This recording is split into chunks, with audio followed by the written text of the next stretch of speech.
friends, welcome to Geeta Samayal. வாங்க மதிய சாப்பாடு பார்க்கலாம். அதுக்கு முன்னாடி கீதா சமையல் ஸ்பெஷல் ஃபுட்ல மூலிகை இட்லி பொடி இருக்கு, நலங்கு மாவு இருக்கு, சத்து மாவு இருக்கு, கருப்பு உளுந்து கஞ்சி மாவு இருக்கு, தாளிப்பு வடகை இருக்கு, இன்ஸ்டன்ட் புளி சாதம் பவுடர் இருக்கு, வெயிட் லாஸ் பவுடர் இருக்கு. தேவைப்படுறவங்க ஸ்கிரீன்ல தெரியுற வாட்ஸ்அப் நம்பருக்கு மெசேஜ் பண்ணி வாங்கிக்கோங்க.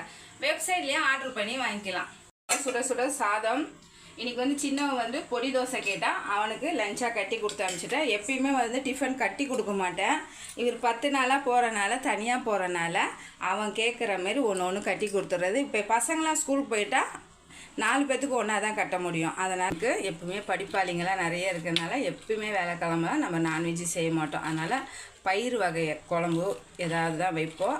அதனால் இன்றைக்கி பாசிப்பயிறு சூப்பு கொஞ்சம் பழையது இருக்குது. நான் கத்திரிக்காய் வெங்காயம் தக்காளி போட்டு தொக்கு பண்ணி வச்சுருக்கேன். அப்பளம் பொரிச்சு வச்சுருக்கேன். தயிர் போட்டு வச்சுருக்கேன். அதுக்கப்புறம் மாம்பழம் எடுத்து வச்சுருக்கேன்.